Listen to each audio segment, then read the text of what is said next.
Hello my friends, welcome to my kitchen. Today I'm sharing what I've been baking this week. If you are a mom, especially with little ones running around, I know how busy life can be.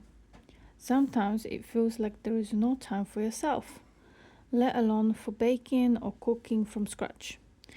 But today I want to remind you it's okay to slow down. You don't have to rush through every day. There is something really special about making things with your own hands. It connects you to your home, to your children, and even to yourself. Baking doesn't have to be perfect. It doesn't have to look like what you see online. It's about creating warmth, comfort, and memories. And even if the bread doesn't rise perfectly or the cookies come out a little wonky, your children will remember that you made them together. When I first started baking, it wasn't about saving money or being fancy. It was about slowing down and bringing a bit of calm into my day. You know, our grandmothers didn't call it homemade. It was just normal life.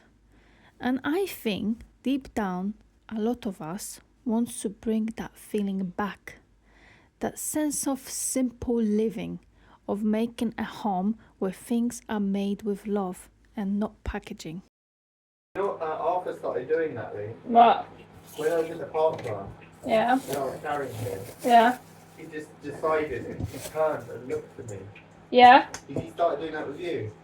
Yeah. Yeah, he turned out. He looks at you. If you have never baked before, start small. Maybe just a loaf of bread or a batch of muffins. You don't need special tools, just your hands and a bowl and a bit of patience. Baking can be also such a peaceful moment in a day. Even just 10 minutes while the baby naps or a little one is drawing nearby. Let them join in when they can. Let them stir, pour, or shape the dough. It won't be neat, but it will be really real. And trust me, when they smell the bread coming out of the oven, their faces will light up. That joy is priceless.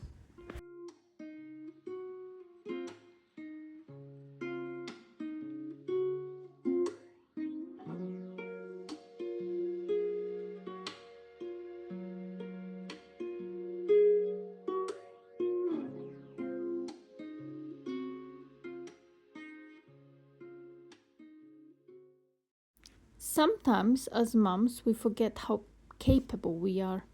We spend so much time doing things for everyone else that we forget we can create, not just care. Making things from scratch reminds you that you are not just keeping up, you are building something meaningful every day.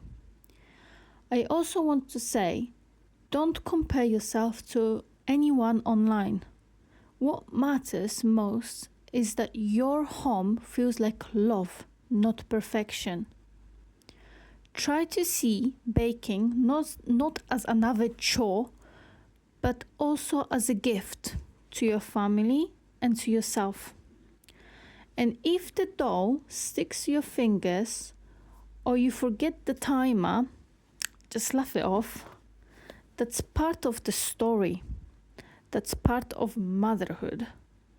Sometimes I bake just to clear my mind. I knead the dough and think about the day.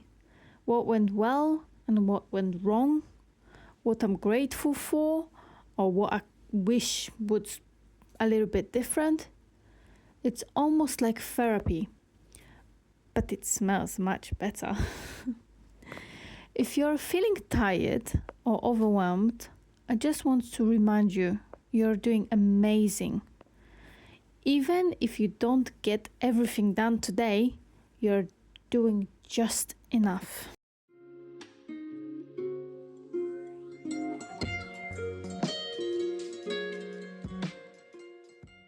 There is something magical about how baking brings everyone together. You might start mixing ingredients on your own, But soon little footsteps come running to see what you're doing, what's happening in the kitchen. Suddenly, it becomes a shared moment. Laughter, flour on noses, and small hands sneaking bits of dough. They are the memories that last. It's not just about the bread or the cake, it's about the feeling that fills your home. And let me tell you something very important. Every time you bake, you're teaching your children something beautiful: patience, care, and appreciation for simple things. They see you create something from nothing, and that stays with them. They learn that good things take time and that love can be shown in the smallest act, and that home is not about perfection, it's about being present.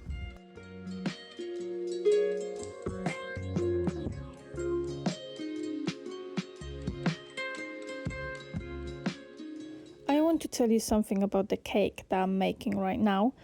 It only requires 4 main ingredients, which is egg, almond flour, lemon zest, and sugar. It's very simple and it's very easy to make, and I've made it because my partner asked me to do it, and we all very much loved it. It was first time that I was making this cake, and I found it very easy to do. So you first need to separate the eggs. So you will have 4 yolks and 4 egg whites, and then you mix the yolk with the sugar in a high-speed hand mix. Then you add the almond flour into it and the 1 lemon zest from the whole lemon, and then you mix it together, and the batter becomes very thick and like stodgy.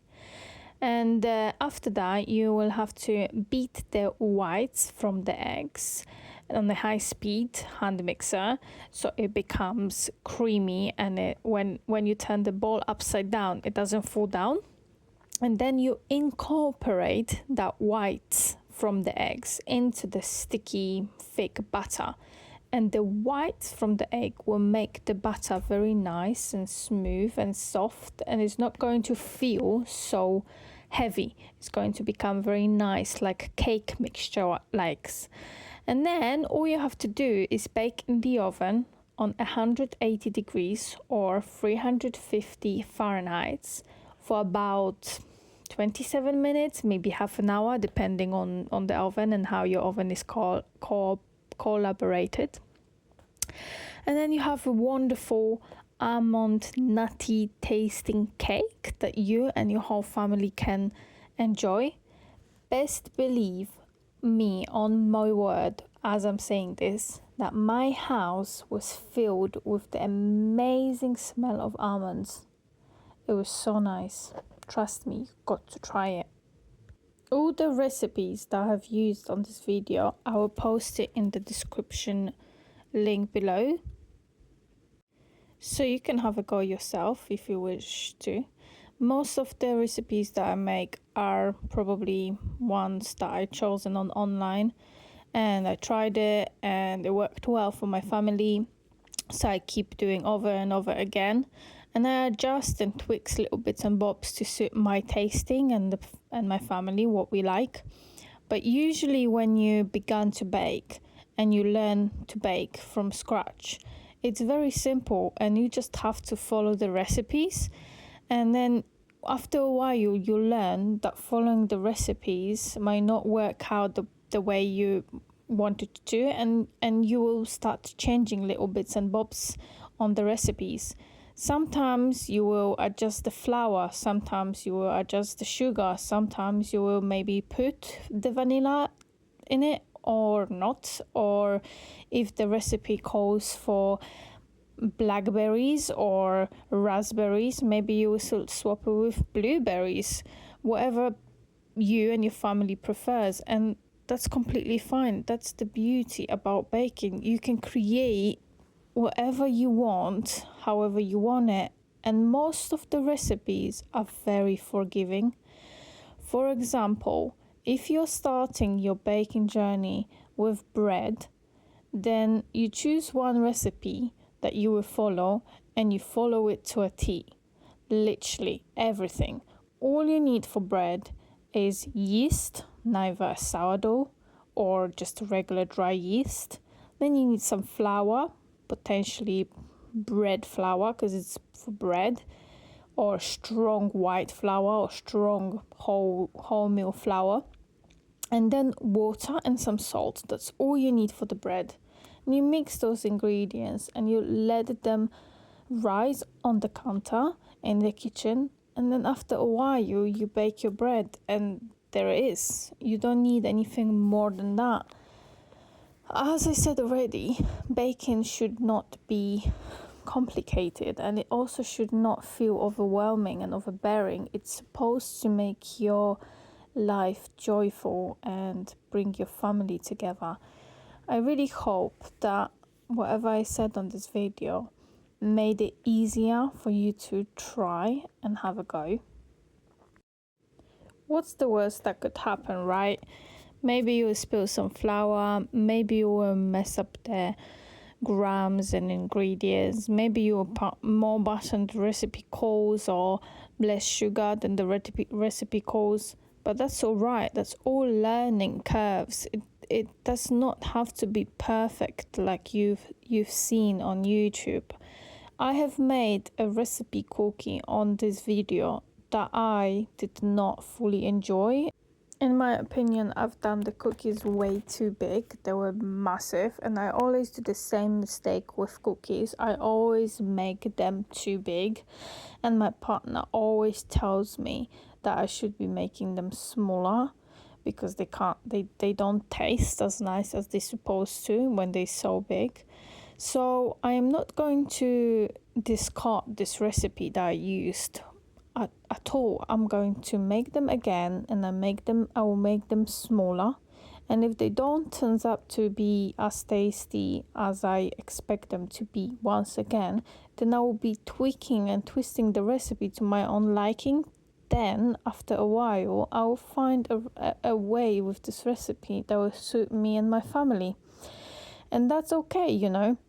Sometimes when you bake something and you don't fully enjoy, you can gift that baking recipe or that baking cookie or muffins or bread or whatever you made that you don't fully enjoy to your neighbor. Maybe your neighbor will like it. I have a friend that lives nearby, and if there is something that I don't like, I'll take it to her and I'll say, look, I've made these cookies, I don't really enjoy it. Maybe your children will want to have a go and try it. And if they don't like it, just you can put it in the bin. You know, it's a learning curve, so I don't really mind. Right now I'm showing you how thick the dough of this cake was, and I thought when I was making this cake is that it's not going to turn out very good because of how thick that dough looked and felt to me.